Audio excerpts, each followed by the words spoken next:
So, if just for a moment forget about the price, which is quite high, and try to take a look at it without any bias, Squall Hardshell looks like medium-range product by its quality. The only innovative and interesting thing is the torrent stretch membrane itself. And when I say innovative, that doesn't mean that it is the best cutting-edge solution. It only means that it's new. And actually there is not much information about that membrane or products made of it. Yes, it has certified numbers of waterproofness and breathability, but why only cycling jackets made of it? Before Helikon-Tex released their Squall Hardshell, I haven't met even hiking clothing made of torrent stretch.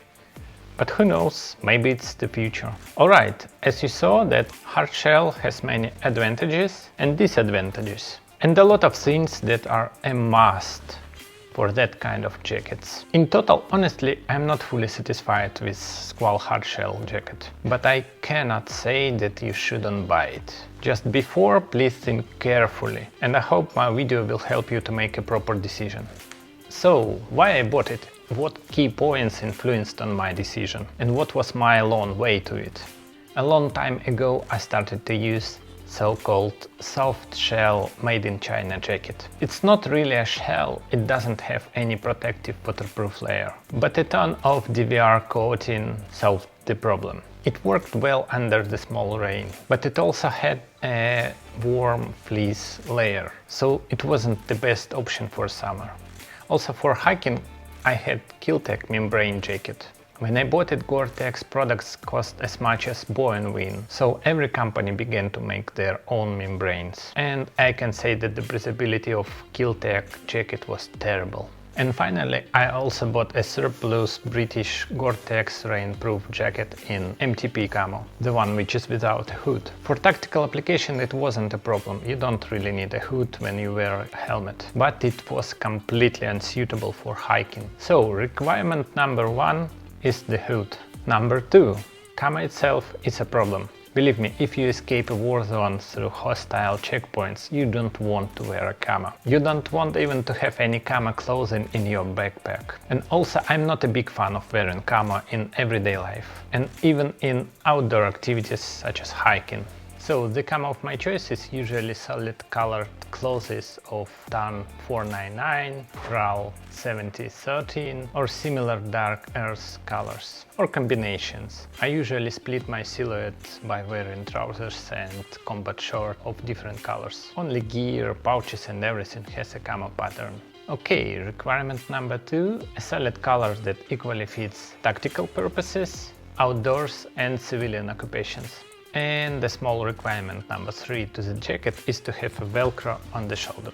I'm gonna use it for airsoft, milsim and so on. And honestly, I want to look cool. I don't need to list all of the requirements. Even at this point, the number of options on the market is reduced dramatically.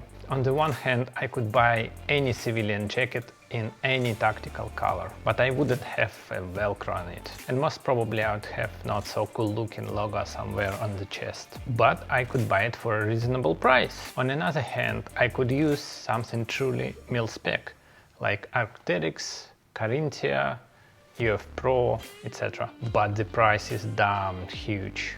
By the way, subscribe and hit like button, it's the easiest way to help me to get something expensive to review. Nobody sends me products for free. So I was really excited when I mentioned that Helikon-Tex is going to make their Squall Hardshell for men in their taiga green color. It was announced more than a year ago, if I'm not mistaken, on IWA 2022. Maybe that's the problem, so long time of waiting, and as a result expectations began to grow. Yes, torrent stretch membrane is something new, but other details say that it is definitely a medium range product, not premium. So the question, does the velcro on the shoulder cost 1.5 or even 2 times higher than regular Gore-Tex hiking jacket? I already tested that jacket in my hiking, so I have my own conclusions. Beforehand, I should say that I didn't have any problems with non-stretchable Gore-Tex British membrane. As you can see, it has exactly the same width as Squall Hardshell. At first I thought that Squall is more slim than MTP jacket, but it looks like I had that impression because it's a bit longer and that's why it's tight on my hips. For some reason Squall gets under my backpack, maybe because of that, maybe because of overall construction, but for tactical gear everything is fine. The sleeves are longer, which is really good. You'll never get that cold water inside of your sleeves, even when you're rising up your hands.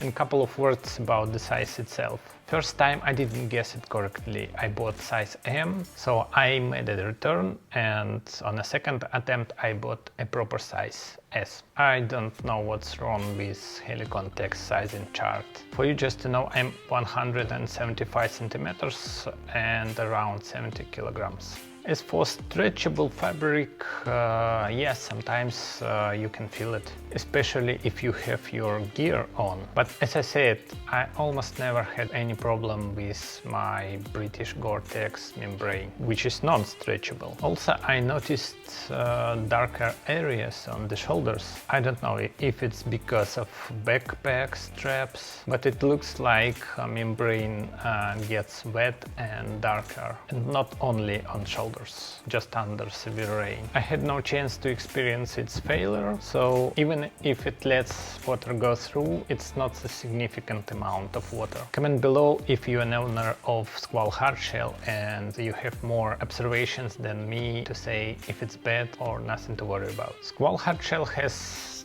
a bit different zippers under the hands, so it's definitely not intended to wear with plate carrier. But I would really love them to be 5 centimeters longer on the arm to cover that possible application. One more thing where Helikon-Tex saved production costs: small and cheap furniture. I'd really like to have, if not mil-spec and bigger furniture, but at least something unique and durable. Other small details are cheap velcros, the cheapest paracord as zipper pullers, not waterproof inner pockets. The devil is in details, right? If Helikon-Tex at least add a small cheap branded carabiner to the pocket loop, it would be already a good sign of customer care. One step in the direction of premium product. So I may say that I bought it mostly because of my curiosity. And Squall Hardshell is not bad at all. It's a pretty good product, but is it worth the money? Yes and no, pros and cons. It's up to you to decide. And I hope I gave you enough information for that. Cheers!